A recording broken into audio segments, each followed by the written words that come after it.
وصفة تنفع في كل الأوقات، فطار غدا عشاء، هي حلوة في كل الأوقات. مكوناتها بسيطة جدا، موجودة في كل بيت.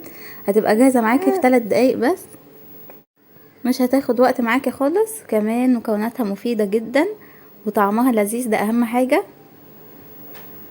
قبل ما نبدأ وصفتنا ما تنسيش تشتركي في القناة ولايك وشير لو عجبكم الفيديو.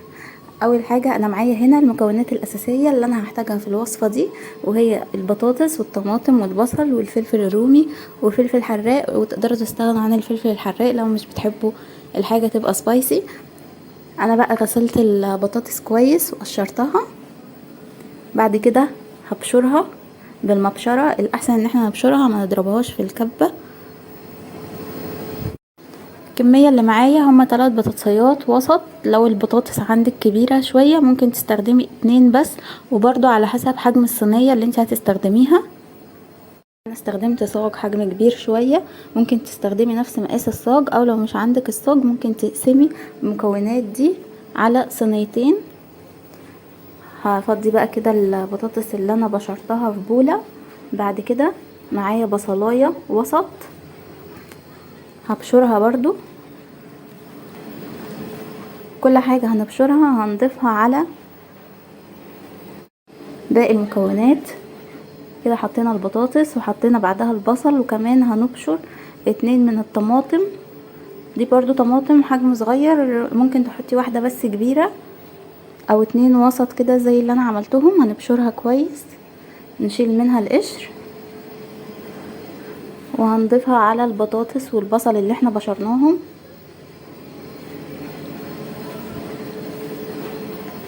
بعد كده معايا حباية من الفلفل الرومي، هنقطعها كده صغير. ممكن تستبدلي الفلفل الحار بفلفلاية تانية رومي. هنخرطهم صغير كده. دي برضو فلفلاية حجم وسط، مش كبيرة ولا صغيرة.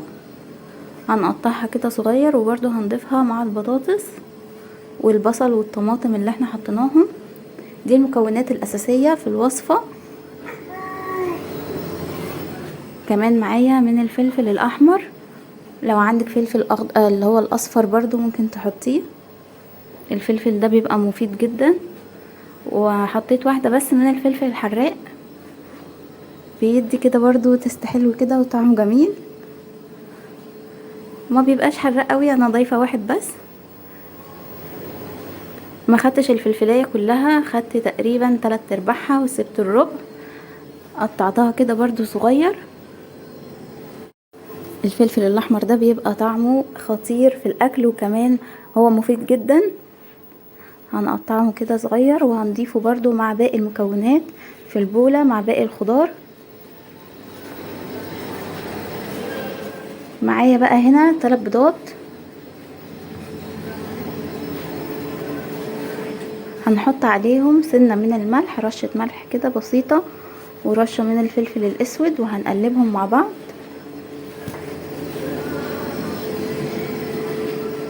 برضو ده بروتين في الوصفة بتاعت النهاردة. كمان معايا نص كوباية من اللبن، معلقة من الصلصة الجاهزة، لان كمية الطماطم اللي احنا حاطينها قليلة. حطينا كده معلقة من الصلصة الجاهزة ومعلقتين من البقدونس مفرومين، بقدونس مفروم، ومعلقة من البيكنج باودر. وهنا بقى يعني الاضافات اختياري، يعني لو مش متوفر عندك اي جبن بقى موجود عندك في التلاجة، لانشون، زيتون، اللي متوفر. ولو مش متوفر حاجة من دي ممكن تستغني عن الاضافات دي خالص. كمان معلقتين كده من الجبنة الموتزاريلا. هنحط التوابل بقى، نص معلقة من الفلفل الاسود، معلقة صغيرة من الملح، بابريكا، والسبع بهارات. هنقلب كده كله مع بعض. كمان ضفنا معلقتين من الزيت، و4 معالق من الدقيق. بصوا بقى جمال الالوان، بجد وصفة خطيرة وطعمها حلو قوي، هتعجبكم جدا، ومش متعبة، مش مكلفة كمان. نقلب كده كل المكونات مع بعض وهنحطهم في الصينية في الفرن، وبجد طعمها خطير جدا، طعمها حلو قوي. اهم حاجة بقى ندهن الصاج او الصينية دهنة كده من الزيت، دهنة كويسة من الزيت. بعد كده هنضيف عليها المكونات وهنفردها كده وهندخلها الفرن على درجة حرارة 180 على الشبكة في نص، على الرف اللي في النص،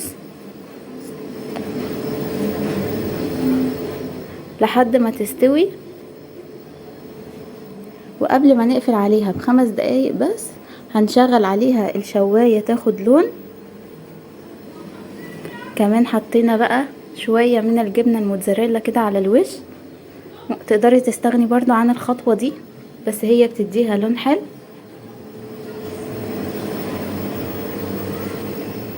خلاص بقت جاهزة معانا. عايزة اقول لكم بجد ريحتها وطعمها يعني مش هتقدري تقاوميه.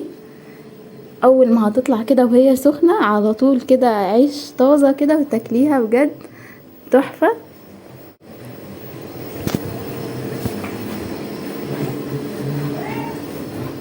من غير عيش خالص.